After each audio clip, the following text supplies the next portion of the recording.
제가 여러분들에게 이메일로 그 이사야서 40장부터 66장까지 그 읽기에 대한 참고 자료를 보내드렸습니다. 그래서 그거를 보시면서 아마 내용 좀 들으시면 조금 더 도움되지 않을까 생각을 하고요.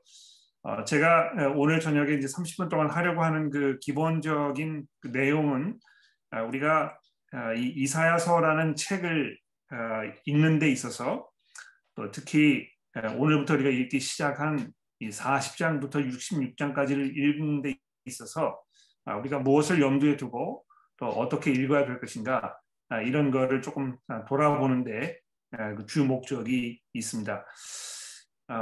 아마 이사야서를 읽으실 때마다 여러분들이 느끼시는 거라고 제가 생각을 합니다만 굉장히 긴 책이고 또 내용이 상당히 방대해서 이것을 이제 읽어 나가실 때 이 책이 지금 어떻게 진전되고 있는지 또 우리에게 무엇을 말씀하려고 하시는 것인지 이런 거를 잘 소화하면서 읽기가 그렇게 쉽지 않을 것입니다. 물론 오랜 세월 동안 꾸준히 성경을 읽으시면서 이 이사야서를 여러 번 반복해서 읽으신 분들께서는 이 내용이 이제 이렇게 구성되어 있구나 하는 거를 머리에 잘 담고 계시기 때문에 그렇게 큰 어려움을 느끼지 않으실 거라고 제가 생각합니다만 일반적으로 많은 교우분들이 굉장히 그 시간을 이제 두고서는 이 책을 읽기 때문에 이 모든 내용들을 머릿속에 정리하고 기억하면서 이거를 꾸준히 따라가시기가 그렇게 쉽지 않을 것입니다.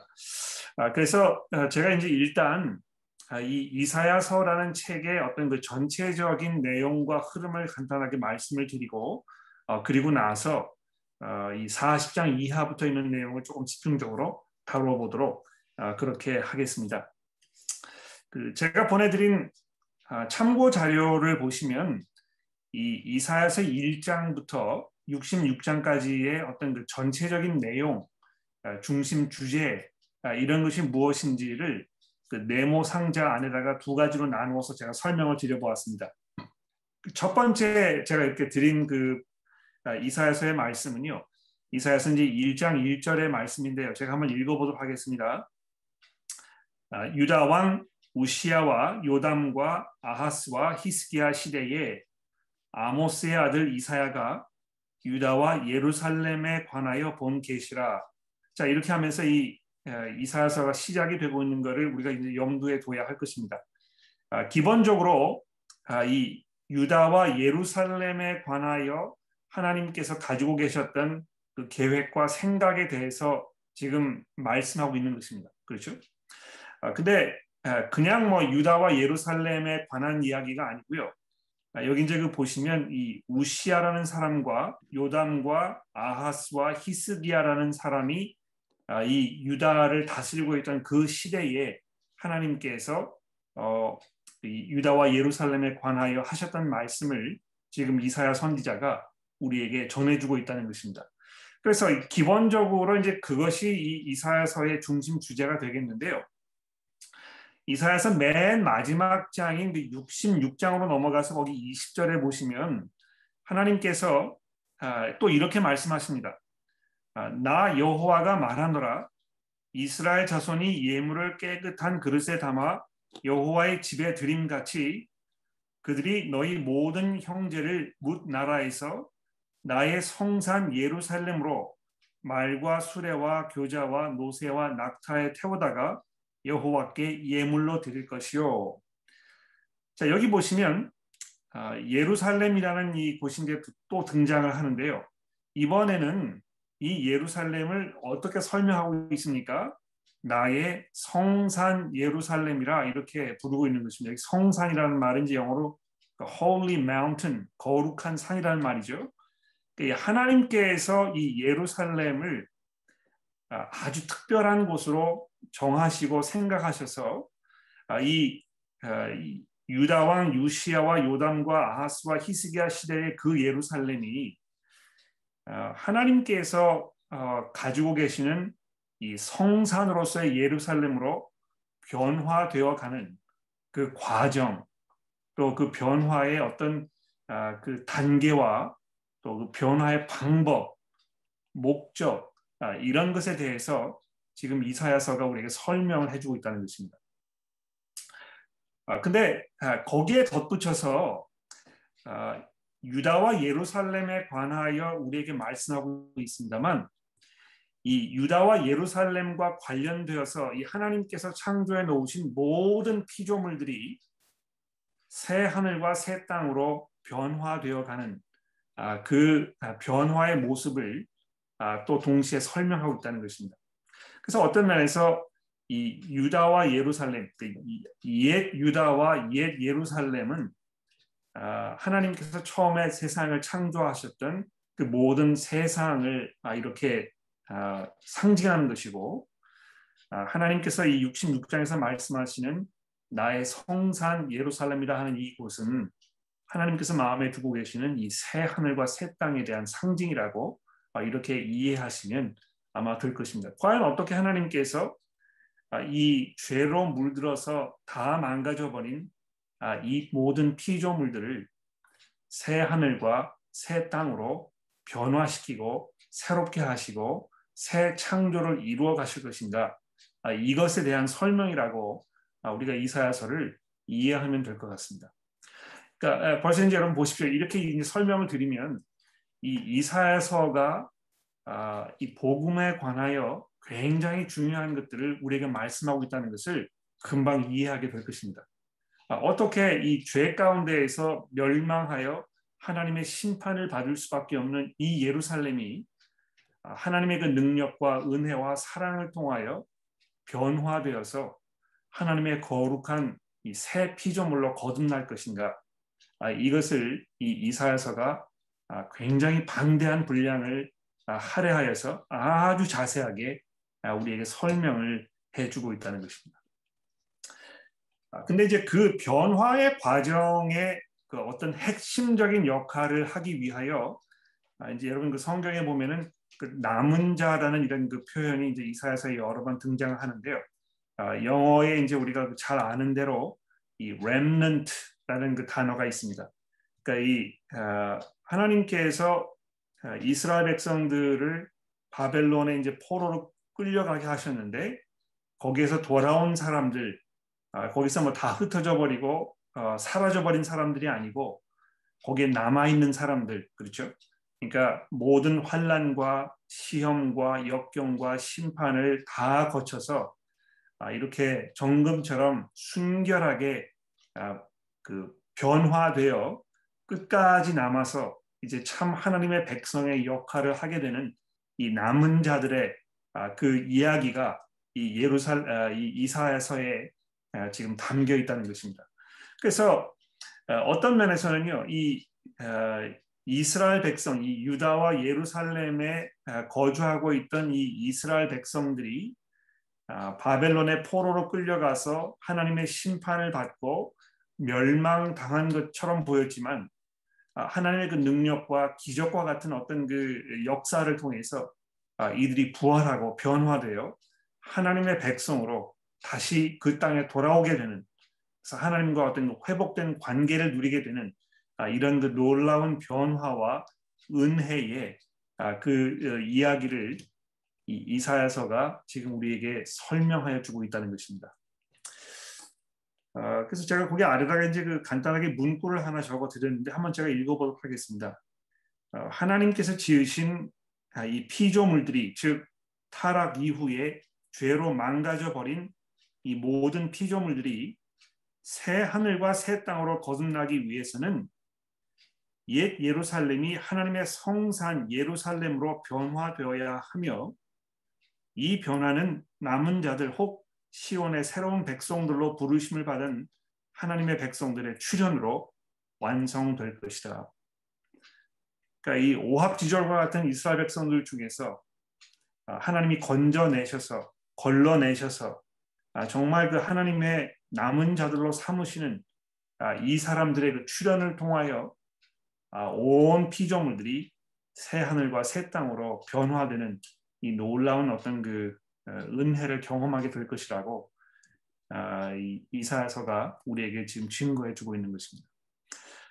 제가 이 이사야서를 읽을 때마다 느끼는 것입니다만, 마치 그 높은 어떤 그 타워에 올라가서 주변에 있는 모든 그 환경들을 한눈에 바라보면서 어떤 그 굉장히 장엄하고 놀라운 이런 그 전체적인 그림을 한꺼번에 내려다보는 그런 그 느낌을 받게 됩니다. 여러분들이 이사야서를 이제 읽으시면서 내용이 굉장히 길고 또 복잡하기 때문에 거기에 막 파묻히셔가지고 큰 그림을 보지 못하시면서 야 이거 언제 끝나나 뭐 이런 생각을 가지시게 될지 모르겠는데요. 한 걸음 물러나셔서 이 전체적인 그림을 살펴보시면서 지금 이사야서가 어디로 시작해서 어디를 향하여 어떻게 가고 있는가 이런 걸 자꾸 염두에 두시면서 읽으시면 아마 큰 도움을 받으시게 될 것입니다. 그래서 이 남은 자들, 즉 하나님께서 건져내실 자들, 하나님의 그 심판을 견디어내고 변화받아서 하나님의 그 새로운 백성으로 인정받게 될 이 사람들이 이 이사야서에 이제 굉장히 중요한 그런 역할을 하게 되는데요. 이 사람들이 이사야서 전체를 통해서 굉장히 반복적으로 이제 등장하는 것을 우리가 보게 된다. 여러분 뭐 읽으시면서 이제 그런 거를 파악을 하셨는지 모르겠는데요. 기본적으로 그 사람들이 이렇게 등장하는 것을 근거로 하여 이사야서 전체를 7부분으로 나눠 볼 수 있습니다. 그러니까 지금 이제 우리가 1장부터 39장까지를 이제 어제까지 읽었고 오늘부터 이제 그 40장을 이제 읽게 되면서 우리가 이제 후반부를 읽게 되는 것인데요. 여기 보시면 1장부터 12장이 이 첫째 단원입니다. 근데 그 12장 맨 마지막 부분에 보게 되면 이 시온으로 돌아온 어떤 그 하나님의 새로운 백성들이 이 새로운 시온에서 감격과 감사로 하나님을 찬송하는 이런 그 내용으로 이 첫 번째 단원이 종결이 되고 있습니다. 두 번째 단원도 마찬가지입니다. 이 13장부터 이제 27장까지 이렇게 한 단어로 묶게 되어 있는데요. 그 맨 마지막 부분인 25장, 26장, 27장을 보시게 되면 역시 이 하나님을 향한 어떤 그 찬송, 하나님께서 그 이루어 놓으신 그 놀라운 어떤 그 변화에 대한 감격과 감사로 찬송을 드리는 그런 내용으로 종결이 되고 있습니다. 또 세 번째 부분인 28장부터 35장에도 보시면 뭐 비슷한 내용이 이제 반복이 되게 되는데요. 특히 그 35장 10절 말씀에 보시면 우리가 이제 그 뭐 이 복음성가를 통해서 굉장히 익숙한 이 여호와의 속량함을 받은 자들이 돌아오되 노래하며 시온에 이르러 그들의 머리 위에 영영 희락을 띠고 기쁨과 즐거움을 얻으리니 슬픔과 탄식이 사라지리로다 하는 이 말씀으로 이 세 번째 단어는 이제 종결되고 있는 거 볼 수 있습니다. 여기도 보시면 이 예루살렘으로 돌아온 속량을 받은 거듭난 이 남은 자들의 이 찬송이 등장하는 것을 보게 되는 것입니다. 그렇게 하면서 이제 그 어떤 그 전반부가 이제 그 종결 부분에 들어가서 이사야서 전체의 어떤 그 핵심 부분이 되는 36장, 37, 38, 39장 이제 이렇게 우리가 도달하게 되는데 아마 여러분 그 어제 이 부분을 읽으시면서 여기에 이 어떤 그 역사적인 그 사건을 이렇게 설명하는 그 내용을 아마 읽으셨을 것입니다. 그래서 여기 제가 설명을 드린 대로 이 36장부터 37장에 보시면 이 북왕국 이스라엘을 함락시켰던 아수르가 남왕국 예루살렘, 유다까지 침공을 해가지고 이제 예루살렘도 역시 이 멸망을 당하게 되는 그런 그 아주 위험한 처지에 놓여있던 것을 여러분 보시게 됐을 것입니다. 그런데 하나님께서 거기에 기적적으로 그 개입하셔서 이스라엘 백성을 구원해 내시고 아수르 군사가 다 물러가는 그런 장면을 우리가 이제 36, 37장에서 보게 되었고요. 그런 후에 38장, 39장으로 넘어가면서 이 바벨론으로부터 어떤 그 특사가 와가지고 그 히스기야 왕을 이렇게 위로하면서 달래는 것 같은 그런 장면을 아마 여러분 어저께 읽으시게 되었을 것입니다. 여러분 그 성경을 가지고 계시니까 저와 함께 이 39장의 말씀을 잠깐 좀 읽어보도록 하겠습니다. 이사야서 39장이 되겠는데요. 여기 보시게 되면 이사야 선지자가 이런 내용을 지금 우리에게 설명을 해주고 있습니다. 39장 말씀을 잠깐 보도록 할까요? 제가 찾으신 줄 알고 봉독을 해드리도록 하겠습니다. 그때에 발라단의 아들 바벨론의 왕 무로닥발라단이 히스기야가 병들었다가 나았다 함을 듣고 히스기야에게 글과 예물을 보낸지라. 그러니까 히스기야가 지금 아수르 왕국 군사들이 물러간 후에 몹쓸 병에 걸려가지고 거의 죽게 되었다가 하나님의 은혜로 이렇게 나음을 입는 그런 내용이 이제 38장에 등장을 했었는데요.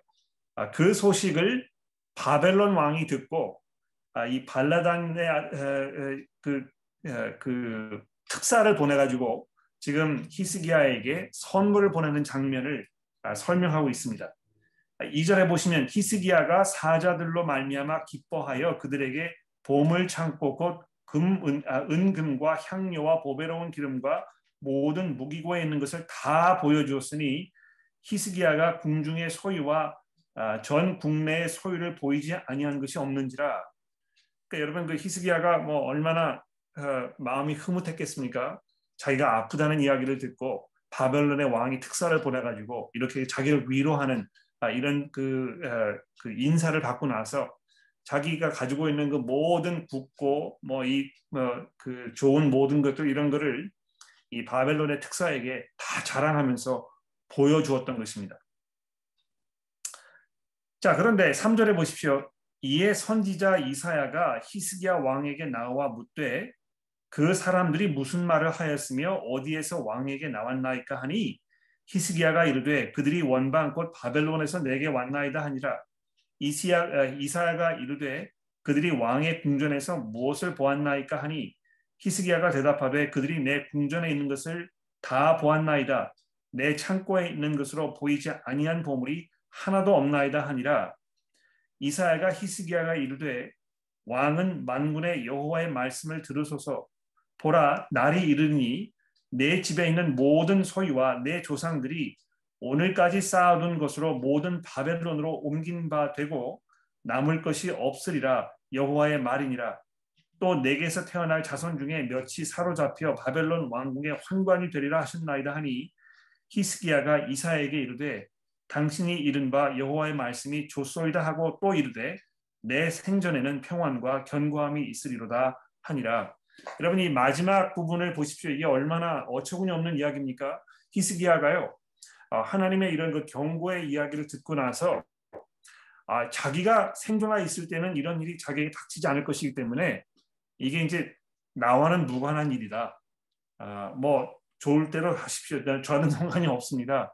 이렇게 하면서 거의 그 하나님의 말씀을 무시해버리는 이런 모습으로 지금 끝나고 있습니다. 그러니까 이 이사야서 전반부가요. 아수르의 공격을 받아서 정말 아주 위태위태했던 이 유다 왕국의 그 처참한 모습 그리고 그 나라를 다스리고 있던 이 히스기야 왕의 이 어떤 그 비참한 마지막 이 그 장면 이런 것들로 지금 끝을 맺고 있다는 것입니다. 그러니까 이 전반부가요, 이 하나님의 백성들을 향한 하나님의 그 심판의 메시지로 가득 차 있는 것을 우리가 확인을 해볼 수가 있습니다. 자, 그런데 그리고 나서 이제 오늘부터 우리가 읽게 되는 이 40장으로 넘어가시게 되면 하나님이 이렇게 말씀하지 않습니까? 너의 하나님이 이르시되 너희는 위로하라. 내 백성을 위로하라. 너희는 예루살렘의 마음에 닿도록 말하며 그에게 외치라. 그의 노역의 때가 끝났고 그 죄악의 사함을 받았느니라. 그의 모든 죄로 말미암아 여호와의 손에서 벌을 배다 받았느니라 할지니라 하시니라. 자, 이렇게 하면서 하나님께서 이스라엘 백성들을 향하여 이제 이 심판의 때를 다 접으시고 그들을 구원해 내시겠다고 하시는 이 약속의 말씀이 이 40장부터 시작되는 것을 우리가 보게 될 수 있습니다. 그래서 40장부터 이제 오늘 읽게 되시는 40장부터 51장으로 가보시면 역시 마찬가지로 하나님께로부터 이 구원을 받은 하나님의 백성들이 돌아오면서 하나님을 찬송하는 이 35장 10절의 말씀으로 이 단원이 이제 결론을 맺고 있는데요. 보십시오. 여호와께 구속을 받은 자들이 돌아와 노래하며 시온으로 돌아오니 영원한 기쁨이 그의 머리 위에 있고 즐거움과 기쁨이 얻으리니 슬픔과 탄식이 달아나리로다. 이렇게 하면서 이 35장 10절의 말씀이 반복이 되고 있는 것을 우리가 보게 됩니다. 자, 그리고 나서 이제 그 여섯 번째 단원인 이 51장 12절부터 55장 13절 말씀으로 이제 이렇게 이어지게 되는데요. 우리가 잘 아는 대로 이 부분은 특별히 이 고난받는 여호와의 종의 노래들이 이 부분에 담겨 있습니다. 그렇죠? 그러니까 하나님께서 이스라엘 백성들을 자기의 백성으로 삼으시기 위하여 이들을 변화시킬 것인데 그 변화가 어떻게 일어날 것인가 이것을 설명하면서 이 고난받는 종의 이 사역에 대하여 지금 우리가 말씀하고 있는 것을 이사야서가 이제 증거하고 있는 것입니다. 그리고 나서 종결 부분이 이제 56장부터 이 66장까지 넘어가시게 되면 하나님께서 이 모든 세상을 변화시키시고 새로운 하늘과 새 땅을 지으시면서 바로 그곳에 돌아온 하나님의 백성들을 부르시는 이런 장면으로 결론이 맺어지고 있는 것입니다. 여러분 이 이사야서 있는 나머지 부분을 읽으실 때 여러분들이 이제 이런 걸 염두에 잘 두시면서 어떻게 하나님께서 이 하나님의 백성들을 위로하시고 그들을 하나님의 백성으로 변화시키실 테니까 어떤 기적을 일으키시면서 이들에게 은혜를 베푸셔서 그들로 하여금 다시 예루살렘에 돌아와서 하나님의 백성으로 살도록 하실 것인가 이것을 잘 살펴보시면서 이 이사야서 나머지 부분을 읽어 나가시게 되기를 제가 바랍니다. 조금 도움되시기 위해서 제가 그 40장부터 66장까지의 말씀을 조금 이렇게 정리를 두 번째 페이지에 해드렸는데요. 한번 참고를 해보실까요? 제가 이 40장부터 48장의 내용을 좀 읽어보도록 하겠습니다. 이 이스라엘 백성들이 오직 하나님만을 바라보며 그분만을 신뢰할 것인가 아니면 주변의 강대국들을 바라보면서 그들의 힘을 의지할 것인가 이런 문제를 지금 이 1장부터 39장에서 다루었지 않습니까? 거기에 대한 답으로 이스라엘 사람들이 남은 자들이 되기 위해서는 하나님을 향한 새롭고 전적인 믿음으로 거듭나야 하는데 이 변화는 오직 하나님께서만이 일으킬 수 있는 변화이다. 하나님께서 그들을 바벨론의 포로로 끌려가게 하시고 바벨론으로부터 그들을 구출해 내심으로 말미암아 오직 하나님께서만이 그들이 필요하는 변화를 일으키실 수 있음을 보여준다. 이렇게 이 48장까지의 내용을 제가 정리를 해보았습니다. 그러니까 보십시오. 이스라엘 백성들이 이 바벨론에 끌려가가지고 자기의 힘으로 자기 스스로를 구원해낼 수가 없었던 것입니다. 그렇죠? 그러나 하나님께서 은혜로 기적과 같은 능력으로 이 거의 죽은 것과 마찬가지인 이들을 살려내시는 이런 내용들을 여러분이 읽으시면서 확인해 보셨으면 좋겠고요. 그 다음에 그 49장에서 55장까지 내용을 보겠습니다. 이 변화의 중심에는 고난받는 종이 서 계신다. 자신을 스스로 희생하는 참된 종의 섬김을 통하여 이스라엘의 죄가 용서를 받게 되며 새 하늘과 새 땅을 향한 소망이 현실로 이루어짐을 보게 될 것이다. 특히 이 54장부터 55장에 묘사하고 있는 이 하나님의 은혜와 능력에 대한 감격의 찬송을 주목해 보라. 여러분이 이 부분을 읽으실 때 얼마나 하나님의 그 은혜와 능력이 놀랍고 감사스러운 것인가 이런 걸 염두에 두시면서 그 감격을 느껴보시기를 바랍니다. 그리고 나서 이 마지막 부분인 56장부터 66장을 읽으시면서 이 거듭난 백성을 통해 확인하는 하나님의 그 무한하신 능력과 또 인간의 이 무능력함 이런 것들을 살펴보시면 그러면 되겠습니다. 자, 이렇게 해서 이사야서를 이제 나머지 부분을 읽게 되셨는데요. 여러분 혹시 읽으시다가 좀 잘 이해가 되지 않거나 보충 설명이 필요하신 그런 부분들에 오시게 되면 뭐 서슴지 마시고 저에게 연락을 주시면 제가 가능한 한 최선을 다해서 도움을 드려보도록 그렇게 하겠습니다. 다음번에 우리가 모이는 그 성경 읽기 도움 시간은요. 6월 그 표에 있는 대로 이제 6월 12일이 되겠는데요. 우리가 한 달 정도 모이지 않고 그때 가서 다시 시작을 하도록 그렇게 하겠습니다. 염두에 두시면 감사하겠고요. 성경을 꾸준히 읽으시면서 그 안에서 하나님에 대한 어떤 그 깊은 새로운 이해와 또 더 풍성한 은혜 가운데 지내실 수 있게 되기를 간절히 기도합니다. 혹시 뭐 질문이나 하실 말씀이 있으시면 해주시고요. 그렇지 않으면 제가 정리를 하도록 하겠습니다.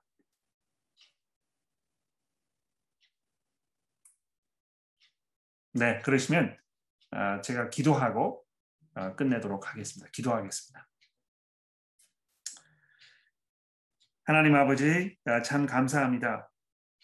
저희가 이사야서를 현재 읽고 있는 중에 있는데 하나님의 성령께서 저희를 도와주셔서 이 말씀을 읽을 때에 하나님의 그 원대하며 놀라운 구원과 은혜의 큰 그림을 보게 하시고 우리가 그것들로 인하여 마음의 감동을 받으며 하나님의 은혜를 찬송하게 되는 그런 귀한 경험을 할 수 있도록 저희를 도와주옵소서.